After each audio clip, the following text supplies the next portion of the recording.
Hola, soy Efraín Rincón Y yo, Esteban Pardo. y hoy la historia de Chagas, el silencio tropical. Shots de ciencia. 1, 2, sí. Aquí Efrito. Y por acá, Pardito. Oiga, Pardito, 1.000 millones. 1.000 millones de dólares, de barriles de petróleo, de pesos. ¿De qué habla? No, pues 1.000 millones de personas afectadas por enfermedades olvidadas. Las enfermedades olvidadas o enfermedades tropicales desatendidas, como las llama la Organización Mundial de la Salud. Son 18. Y entre ellas están el dengue, la leishmaniasis, la rabia, úlcera de Buruli, tripanosomiasis africana, tripanosomiasis americana, equistosomiasis, lepra. Oiga, qué montón, no. Yo sé. Y es que se llaman así porque no hay tanta investigación, porque no están en las prioridades de los gobiernos. Y porque ocurren, en su mayoría, en las poblaciones más vulnerables. De todas las enfermedades que nombró Pardito, hoy vamos a hablar de una en particular, la enfermedad de Chagas. Bueno, Pardito, esta es una enfermedad muy popular en las zonas rurales de este continente, desde Argentina hasta el sur de Estados Unidos. Sí, y como varias enfermedades tropicales, necesita de 3 elementos. De un vector o algo que transporte el virus o el parásito, como un insecto. Esos insectos son como taxis. Listo, y siguiendo con esta idea, pues a ese taxi siempre se monta un pasajero muy peligroso. En el caso de Chagas, es un parásito, el Trypanosoma cruzi. Y bueno, como todo taxi, debe llegar a su destino y en este caso el destino, pues lastimosamente somos nosotros, los seres humanos. Re mal. Y todo está muy bien, aquí probando, sin problemas, se escucha. Él es... Jorge Molina y yo soy profesor asociado del Departamento de Ciencias Biológicas. Pardo, Jorge es Y el investigador área en que yo en el trabajo Centro de Investigaciones de Parasitología Tropical, el CIMPAT, en la Universidad de los Andes. Y a Jorge le interesa la ecología sensorial. Saber cómo los organismos utilizan los sistemas sensoriales para interactuar con el medio. Y lo que él hace es importante para entender más sobre todo el rollo de la enfermedad de Chagas. Sí, por ejemplo, cómo es que este insecto, que en Colombia se conoce como chinche o pito, Uy, el pito.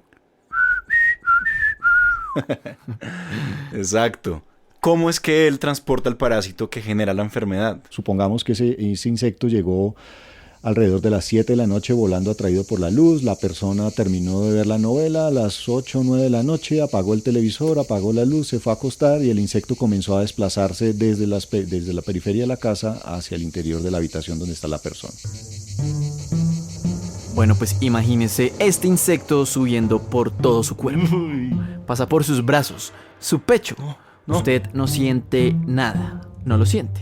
Sucede que el pito es atraído por los olores muy particulares de las bacterias que están en nuestra cara. Y cuando llega sobre la cara, comienzan a funcionar estímulos que ya no son químicos, sino que son térmicos. Entonces, Este bichito la tiene tan clara que activa sus sensores térmicos para encontrar el mejor crack. punto y ahí picar y chupar la sangre. Entonces el sistema está tan bien refinado que él no comienza a picar y a picar y a picar hasta que encuentra un capilar. No, él primero sensa la superficie y sabe dónde está el sitio con mayor probabilidad de encontrar capilares para poder introducir su probóscide. La Y probóscide es como una trompita en la punta de la cabeza que el insecto usa para chupar. cuando la introduce con un alto grado de certeza de que ahí va a encontrar un capilar. Nada que hacer.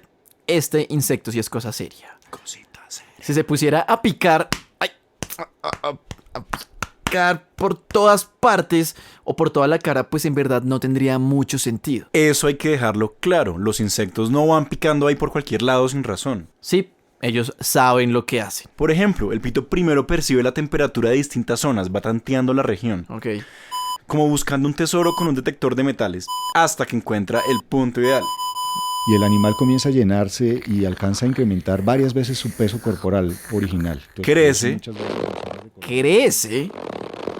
¡Crece! Y cuando ya no tienen más espacio para echar la sangre o para introducir la sangre en su sistema digestivo, la única opción que les queda es defecar. Hacer popó. Es un descarado. Lo pica, le hace popó encima y ni siquiera un hola, ¿qué más? Tal cual. Así son todos. Y esto es un detalle que hay que tener en cuenta porque el parásito que transporta el pito, el Trypanosoma cruzi, está literalmente en el popó del pito. Y cuando el insecto se va, las heces quedaron cerca al sitio de picadura, la persona siente la rasquiña y dormido se frota con los dedos. Al rascarse se abre un poquito la piel y por ahí entra el parásito. O simplemente usted se pasa sus manos con popó del pito por los ojos, la nariz o la boca y sin darse cuenta, por ahí también se le metió. Es que la efectividad del pito para infectar a la gente con el parásito depende de qué tan rápido chupe la sangre y haga popó. Y también depende de si usted es tan de malas de rascarse y pasarse las manos por todo lado. Ah, bueno, eso sí, de ahí depende su éxito. Porque hay como unas 150 especies que han sido descritas de este insecto, pero no todos son buenos vectores. Es que no todos pueden ser buenos taxistas, pardito. Sí. Mejor dicho, cualquier parecido con la realidad. De hecho, el mejor taxista, el ganador para la relación chupar sangre hacer popó, es el Rhodnius prolixus. Bueno, pero oiga esto. Nosotros también se la ponemos muy fácil. ¿Cómo así? Estos insectos viven en las hojas de la palma. Ajá. Ok. Y pues estas palmas están en las selvas. Sí, de acuerdo. Listo. El cuento va a que cada vez es más común ver a la gente muy cerca de las selvas porque tumban árboles, etcétera, etcétera. Y entonces los insectos se sienten atraídos por las luces de las casas. Así es. Y el otro problema es que la gente, bueno, todavía sigue construyendo estas casas de bareque y de techo con hojas de palma. Mejor dicho, le decimos, Pito, por favor, ven, sigue, te sientas, mi sangre es un rico manjar, tómala. Sí. Y si llegara a preguntar por el baño, seguro es como, no te preocupes, dale fresco, donde quieras, haz lo que tengas que hacer. Ay, no, las personas más o menos le hacemos el favor al Pito y lo dejamos entrar a la casa. Es que el Pito es algo complejo. ¿Complejo? ¿Estás seguro? Sí, el Pito es un insecto bastante complejo. Ah, sí, obvio. Imagínese que pudiera, como los mosquitos, transmitir el parásito en el momento en que chupa la sangre. Quizás ahí no sería una enfermedad olvidada. Seguramente. Y tampoco sería... una enfermedad silenciosa. En el mundo aproximadamente hay 8 millones de personas que viven con el parásito Trypanosoma cruzi. O sea, más o menos la población de Bogotá. Tal cual. Pero esa es la población que está infectada con el parásito, pero no necesariamente tiene la enfermedad. Y eso quiere decir que una persona puede vivir mucho tiempo con el parásito adentro hasta que empieza a sentir los síntomas. Es que el parásito o es igual o peor de descarado que el pito. Es decir, un individuo que contraiga la enfermedad de Chagas y que desarrolle en realidad la enfermedad de Chagas puede demorarse 12, 15, 18 años en desarrollar la enfermedad. Oye, ¿quién es él? Déjeme presentarle a... Felipe Gull, yo soy biólogo, microbiólogo, tengo un magíster en parasitología tropical. Felipe es el director actual del Centro de Investigaciones en Parasitología Tropical. Ah, donde trabaja Jorge. Sí, allá en el CIMPAT. Allí estudian... La problemática de las enfermedades tropicales en Colombia. Especial énfasis hacemos en aquellas enfermedades transmitidas por insectos vectores, como es el caso de la leishmaniasis. Y la enfermedad de Chagas, claramente. O enfermedades más actuales como el chikungunya y el Zika. En Colombia, por ser un país tropical, estamos expuestos a este tipo de enfermedades. Entonces es importante entender cómo funcionan estas enfermedades, cómo funcionan estos insectos taxistas y cómo funcionan sus pasajeros. Y con toda esta información... poder entregar después datos que puedan ser útiles para los administradores de salud y se puedan aplicar directamente a la población colombiana, que es la que más sufre de este tipo de enfermedades, son las personas que viven en el campo. Oiga, Pardito, dígame. Póngale atención a esto. Según la Organización Mundial de la Salud, al año mueren 10.000 personas por la enfermedad de Chagas. No, y no solo eso, ese número puede aumentar si le agregamos las personas que están en alto riesgo de contraer el parásito. Exacto. Según los estimativos del CIMPAT, en Colombia hay 1 millón de infectados. Es que en verdad es muy difícil detectar si uno tiene Chagas o no. Una vez el parásito entra a nuestro cuerpo, se camufla en nuestras células y viaja por todo el torrente sanguíneo. Ahí dentro va relajadísimo por la autopista sanguínea buscando uno de sus objetivos, ¿cuál? Llegar al corazón. Pero la primera causa, digamos, de muerte es por falla cardíaca, o sea, el tripanosoma, el parásito va directamente al corazón y debilita el corazón y la persona muere, ¿ok? Por falla cardíaca. Pero no solo eso, de vez en cuando se puede desviar hacia el sur y llegar a su sistema digestivo, o bueno, seguir hacia el norte y llegar hasta su cerebro. Mejor dicho, el parásito se queda dando vueltas y vueltas por nuestro cuerpo hasta que decide hacer lo suyo. Así es. Pero ¿sabe qué es lo peor de todo? A ver qué, Que este cuento se complica más porque hay varias formas de contraer el parásito. como cuáles. Las transfusiones de sangre, alimentarse de carne que pueda tener popó del pito o que una madre infectada le transmita el parásito al feto. No, mejor dicho, le abrimos todas las puertas. Sí, más o menos hasta la de la casa. Y es por eso que para donar sangre hay que estar seguro de no tener el parásito. Si tú vas a donar sangre hoy en día, te van a hacer examen para hepatitis, ¿no es cierto?, para sífilis y también para enfermedad de Chagas. ¿Ok? Para HIV y Chagas está incluido obligatoriamente gracias a ese estudio. O sea, El estudio al que se refiere Gull lo hicieron en el CIMPAT a finales de los años 90. Por ejemplo, con él mostraron que las transfusiones de sangre permitían que el parásito también se transmitiera. Lo chévere de esto es que con esta información se creó un decreto en Colombia para impedir una mayor propagación del parásito. Ok. ¿Sí ve? Ciencia y Estado. Sí, sí lo veo. Es que eso es clave. La creación de políticas públicas para controlar la enfermedad de Chagas en Colombia y en el continente. Por otro lado, resulta que combatir esta enfermedad es un proceso muy difícil y desaparecerla no es una opción. enfermedades tropicales nunca se van a erradicar.